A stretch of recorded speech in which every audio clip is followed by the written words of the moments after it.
In Search of Darkness Part 2 is a 4+ hour sequel to the most celebrated 80s horror documentary in history, featuring 15 new interviews with the likes of Tom Savini, Robert Englund, Nancy Allen, Linnea Quigley, and over 40 returning favorites from Part 1, including John Carpenter, Sean S. Cunningham, Doug Bradley, and Barbara Crampton. Pre-order the documentary now and get a digital version of Part 1 for those who missed out. 3 posters, a collectible enamel pin, and your name listed in the credits. Just when you thought there was nothing left to say about 80s horror. Pre-orders end at midnight on Halloween. Follow the link in the description and join In Search of Darkness Part 2 today.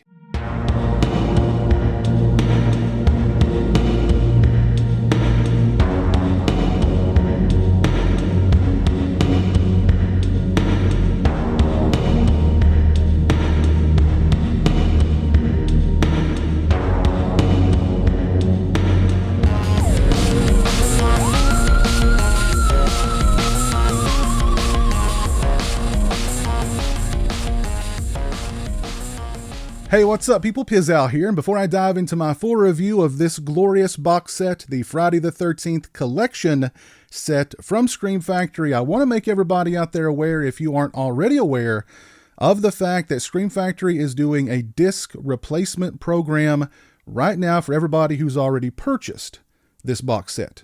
There are issues with Part 3, with Jason Goes to Hell, and with Jason X, so follow the link in the description, fill out the information, and request your replacement discs today. Those discs, I believe, will be shipping out sometime in November. So you all sit back, relax, get a beverage, because this is going to be a long video. I pretty much used up an entire legal pad here documenting the picture quality and the sound quality of the first 4 movies because they got brand new 4K scans, and documenting all of the new extras included in this box set. And I also apologize because I have these listed in the order that I first watched them, and we're going to bounce back and forth. I actually started with Part 4 and I think I ended with Part 1. So I kind of worked my way backwards when it comes to the picture quality and sound quality of these new 4K scans. So first up, Part 4, the final chapter. As far as the picture quality and sound quality are concerned, I give it an overall 4 out of 5. It's a new 4K scan of the original camera negative. I thought it was crisp and clean with solid color grading. I noticed the skin tones of characters, which I've never really noticed or paid that much attention to in the past. Some of the darker sequences early on were a little grainy looking. You could tell they attempted to brighten at least one of the scenes, maybe to remove some of that grain. But overall, I thought the picture quality and the sound quality on the final chapter disc was really, really good. Again, a solid 4 out of 5. The only new special feature on this disc is an audio commentary with fans and filmmakers Adam Green and Joe Lynch. As far as the picture quality and sound quality on Part 2, I give it a solid 4.5 out of 5. This one also got a new 4K scan of the original camera negative. I thought the picture quality was crisp and clean with great color grading. I could count the freckles on Amy Steele's angel face. That's how good it was. Friday the 13th Part 2 both looked and sounded fantastic on this disc. Again, a solid 4.5 out of 5. We get 2 new commentaries on this disc because of the first 8 films, Friday the 13th Part 2 was really the only one that didn't have an audio commentary already recorded for it. The first audio commentary is with Peter Bracke, Tommy Hudson, and Amy Steele, and the other commentary is with Russell Todd, Kirsten Baker, Bill Randolph, Lauren Marie Taylor, and Stu Charno, moderated by Peter Bracke. I listened to both of these commentaries. I thought they both were absolutely fantastic, informative, entertaining, pretty funny, actually. The full cast commentary was actually pretty funny at times. They go off into some interesting areas during this commentary, but both of the commentaries for Part 2 I thought were absolutely fantastic. We also get My Life in Jenny, a conversation with Amy Steele recorded from an episode of the Justin Beam Radio Hour. It is a very in-depth discussion with Amy in which she talks about her childhood through getting cast in Friday the 13th, why she left, why she turned down Part 3, and why she stepped away from acting and more. It is 33 minutes and 15 seconds in length, a very nice interview with Amy Steele. And we get slashed scenes, the footage the MPAA didn't want you to see footage for so long that we all thought was lost, finally discovered on a 40-year-old VHS tape that had to be baked so that the footage could be retrieved. It's 4 minutes and 23 seconds total, and what can I say? It's absolutely glorious. To see this footage that no one has seen in 40 years was just awesome. The extended death of Alice at the beginning of part 2 just left my jaw on the floor. I'd never heard that that sequence was extended in any way, so when I first saw that footage, I rewound it and watched it over half a dozen times. We get to see the full spear through the bed sequence, among other extended scenes of bloody carnage. I cannot properly articulate how awesome it is to finally see this footage. For Friday the 13th Part 3, I give the picture quality and sound quality a 3.5 out of 5. This release also got a new 4K scan of the original camera negative. Overall, I think the picture quality is good, but it seemed to have a darker, less clear look overall, and because the film was shot in 3D, there were moments where the background and the areas around the frame just looked really blurry, and the picture lacks the sharpness of the other new transfers, at least in my opinion. Still, I think this is probably the best Friday the 13th Part 3 has ever looked. There is a technical issue with this disc involving the opening credits, and it has to do with the aspect ratio. The credits that zoom out at you don't quite zoom out at you far enough. As far as the picture quality and sound quality for Friday the 13th, the original film, I give it a solid 4 out of 5. It also received a 4K scan of the original camera negative.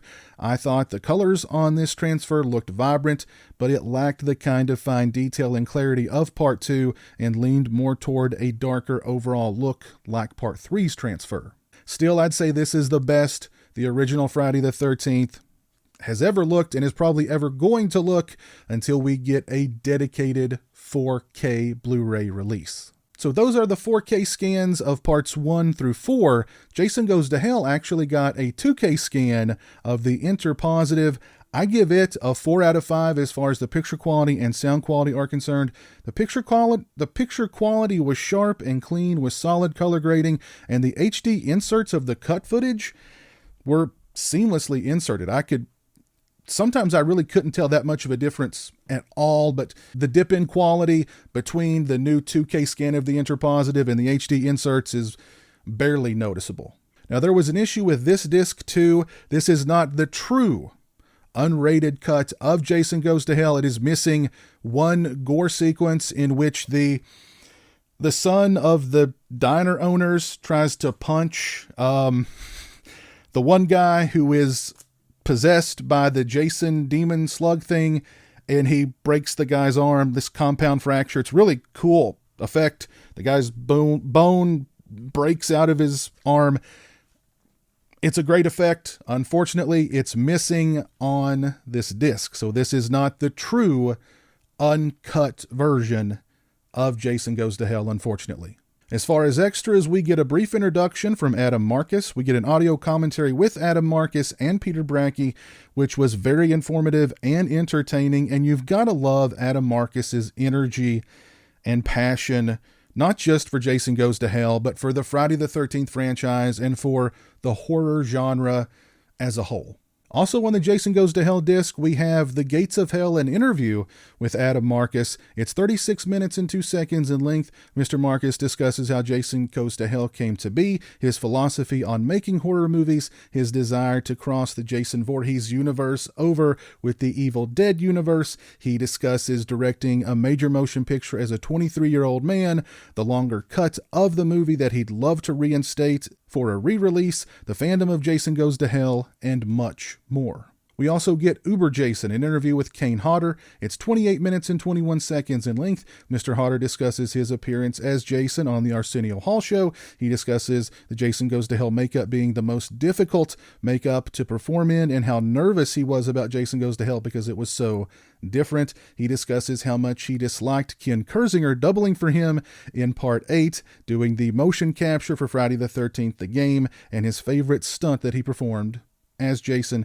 He discusses nearly dying while doing a burn stunt, the To Hell and Back documentary, and more. Next, we have Jason vs. Terminator, Adam Marcus on Sean S. Cunningham. It's 11 minutes and 33 seconds in length. Mr. Marcus discusses growing up as a friend of Noel Cunningham and hanging out a lot at the Cunningham house and being an honorary member of this filmmaking family. He discusses how brilliant Sean Cunningham is and how much Cunningham taught him about filmmaking and film producing. He discusses how he feels for Cunningham because he was caged by the horror genre after the success of Friday the 13th and was never able to make the kinds of movies that he really wanted to make. And we get 12 minutes and 35 seconds of additional TV footage for Jason Goes to Hell with optional commentary by Adam Marcus and Peter Bracke. Jason X also receives a new 2K scan of the Inner Positive. I give the picture quality and the sound quality for Jason X a 4, if not almost a 4.5 out of 5. I thought this transfer really brought out the colors in Jason X. I've always thought that Jason X was a really colorful movie, but this transfer really brought out the colors in Jason X to reveal just how colorful a movie it is. The picture quality is sharp, it's crisp. Jason X has never looked or sounded better. Jason X gets an optional audio commentary with Kane Hodder, and it gets a new audio commentary with Todd Farmer and Peter Bracke, which is very, very entertaining. Farmer is self-deprecating and has such a great sense of humor. A really fun commentary for Jason X. We also get Out of Space, the making of Jason X. It's 33 minutes and 9 seconds in length. It includes interviews with Sean Cunningham, Noel Cunningham, Kane Hodder, and Todd Farmer. They discuss the different ideas for a Jason movie that they spitballed before landing on Jason in Space. They discuss the challenges and risks of making a Jason in Space movie. They discuss working with late director Jim Isaacs. They discuss the visual effects, David Cronenberg, the design for Uber Jason, the film getting shelved, the film's lackluster box office returns, and more. Next, we have In Space, No One Can Hear You Scream, an interview with Todd Farmer. It's 23 minutes and 10 seconds in length. Mr. Farmer discusses Hired On to write for Sean Cunningham. He discusses Freddy vs. Jason's long-running residency in development hell leading to Jason X getting off the ground, being inspired by Alien, Aliens, and the work of James Cameron. He discusses his favorite kills in Jason X, how much he appreciates Kane Hodder for being the ambassador of the series at conventions and so on, and much more. A very nice interview with Todd Farmer. Next, we have Christy is a Headbanger, an interview with actress Christy Angus. It's 11 minutes and 12 seconds in length. Ms. Angus discusses getting cast in Jason X and thinking that Jason in Space was a ridiculous idea. She discusses her character's infamous death and working with Kane Hodder. She discusses the fandom for Jason X and the rest of the series and meeting fans at conventions and more. Next, we have Jason Rebooted, Sean S. Cunningham on Jason Goes to Hell and Jason X. It's 15 minutes and 32 seconds in length. Mr. Cunningham discusses getting the rights for Jason from Paramount and taking them to New Line in order to bring Freddy vs. Jason into reality. He discusses developing Jason Goes to Hell and Jason X. He discusses Kane Hodder's importance to the franchise. He discusses how Friday the 13th Part 13 will need a special element to keep Jason the Jason that fans know and love, and how he's looking forward to that challenge one day, and more. As far as new extras on the rest of the individual discs, for Part 5, we get a new commentary with Melanie Kinnaman, Tiffany Helm, Deborah Voorhees, and Peter Bracke, and a new commentary with filmmakers Adam Green and Joe Lynch. I listened to the commentary with Ms. Kinnaman, Ms. Helm, Ms. Voorhees, and Mr. Bracke. It's a fun, informative, and very entertaining commentary. Melanie Kinnaman is a hoot. Her memories from the making of A New Beginning were great to hear, and she has a fantastic sense of humor. On the Part 6 disc, we get a new audio commentary with Tom Matthews, Vinny Gustafaro, Carrie Noonan, Cynthia Kania, CJ Graham, and Peter Bracke, and a new commentary with Adam Green, Joe Lynch, and Tom McLaughlin. I listened to the commentary with Mr. Matthews, Mr. Gustafaro, Ms. Noonan, Ms. Kania, Mr. Graham, and Mr. Bracke. I thought it was a really fun entertaining commentary overall. All right, so that's all the new stuff that's on the individual discs, the new transfers, the new extras, and for my money, even if we didn't have the 2 bonus discs, which I'm about to dive into here momentarily, I think this set would have been worth the price of admission just based on the new transfers and the new extras that we get on the individual discs. The new transfers all look absolutely fantastic. We get some great new extras, really fun, entertaining, and informative commentaries. The uncut footage from part 2 that we all thought was just lost forever has been found. It's here, it's on this set, and it is awesome. And if you're a fan of Jason Goes to Hell and or Jason X, both of those movies got the red carpet rolled out for them with new 2K scans, new audio commentaries, and a lot of new interviews. And we get that really cool booklet with a write-up about the series from Michael Gingold. Not to mention just the overall presentation of this box set. This is a true box set with each movie getting its own individual disc, its own individual case. That's how you do a box set. The artwork is absolutely fantastic. It's just a beautiful, beautiful thing. But we still have 2 bonus discs worth of extras to explore. So without further ado, here we go. First up on bonus disc 1, we have Crystal Lake Confidential, an interview with Sean Cunningham. It's 16 minutes and 43 seconds in length. Mr. Cunningham discusses his early years in the business, working with Wes Craven and Steve Miner. He discusses Last House on the Left and the attention that movie got and the attention that he got from that movie and how that led to getting Friday the 13th made. He discusses the success of Friday the 13th, how its success made him the It director for a time, but all anyone wanted him to make going forward were more Friday the 13th. Mr. Cunningham discusses working with Steve Miner on House and more.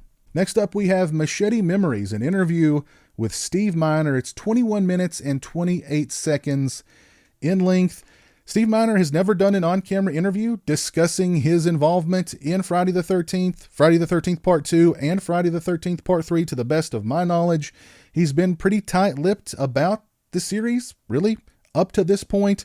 So seeing an interview that's 21 minutes and 28 seconds with him talking about his involvement in Friday the 13th Part 2, and Friday the 13th Part 3 was really cool. Mr. Miner discusses getting hired on to do whatever anyone told him to do on Last House on the Left. He discusses all the different jobs he took on films just so he could learn how movies got made. He discusses the inception of Friday the 13th and getting hired to direct Friday the 13th Part 2. He discusses moving to Hollywood after Part 2, thinking that he'd get a lot of offers, but that didn't happen. He discusses pitching the idea of Part 3 in 3D to the producers, the eye gag in Part 3, getting the rights to do a Godzilla movie that never happened, but it led to him directing House.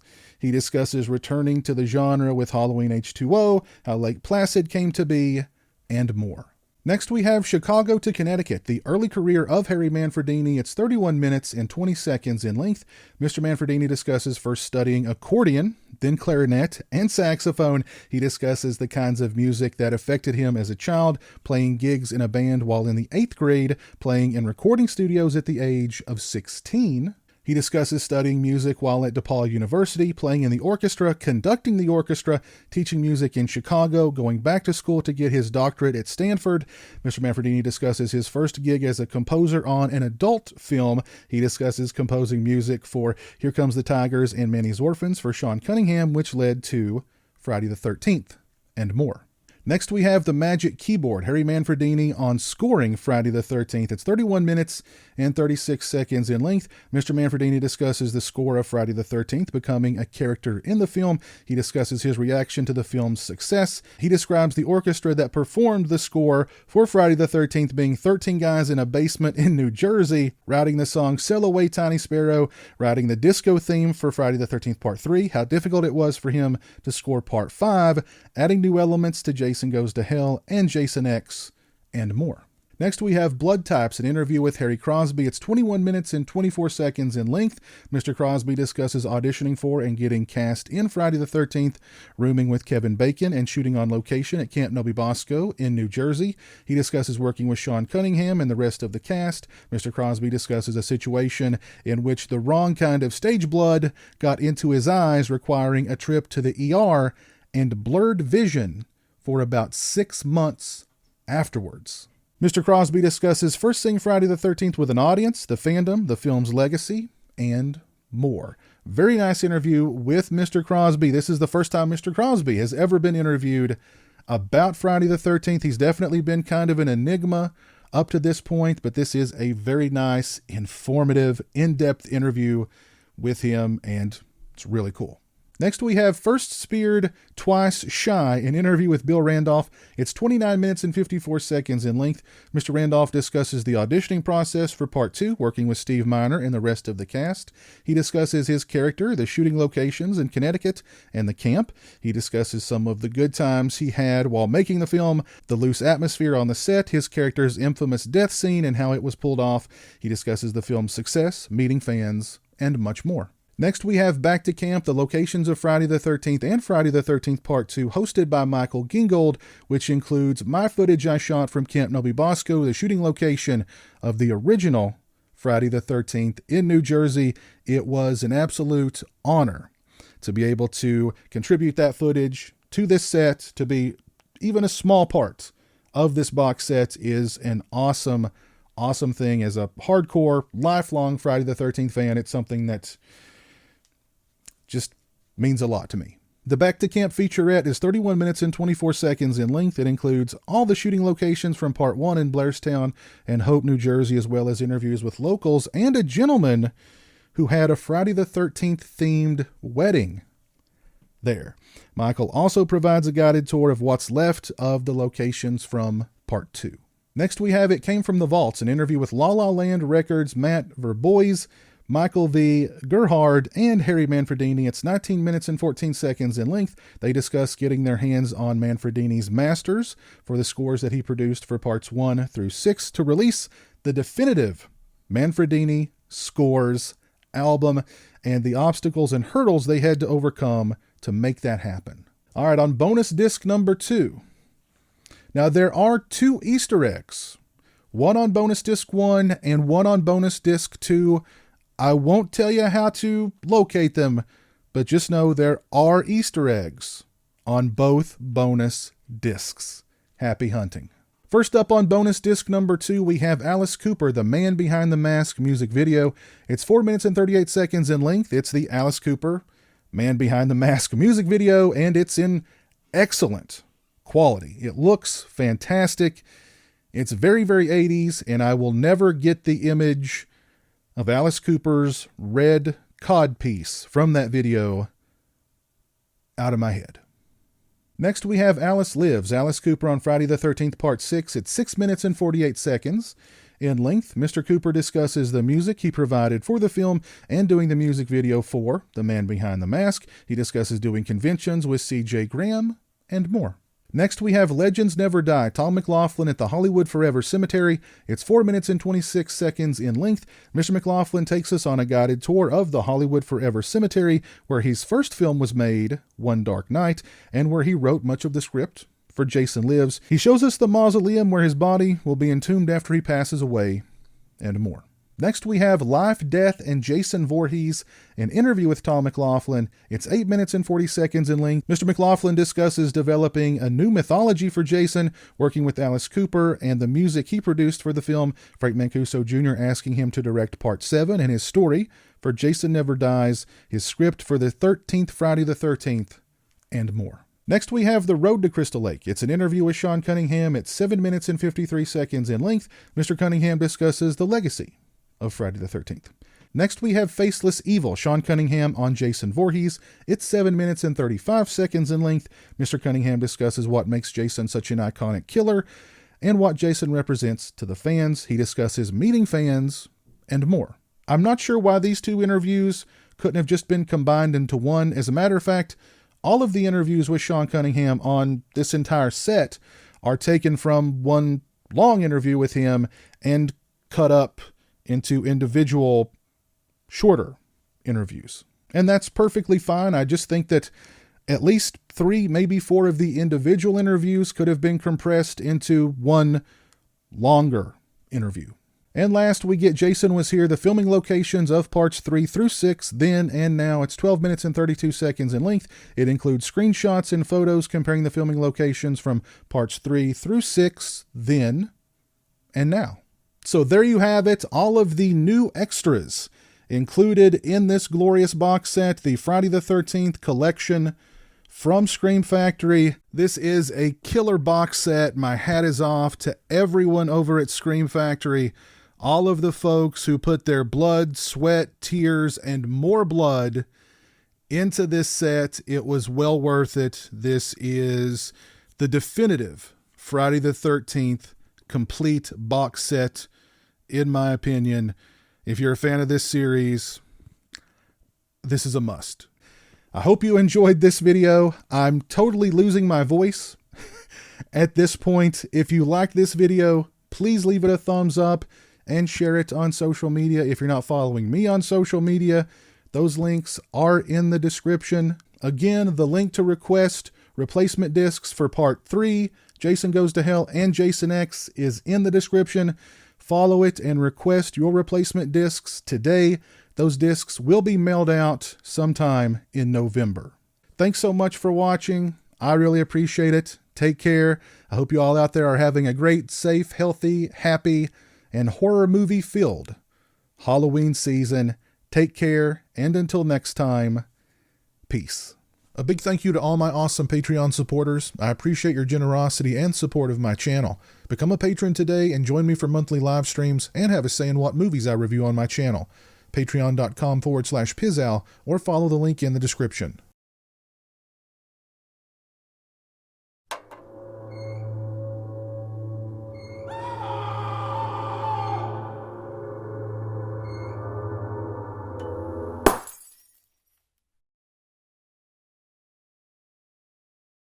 Say hello to the internet, Jeremy. Hello to the internet.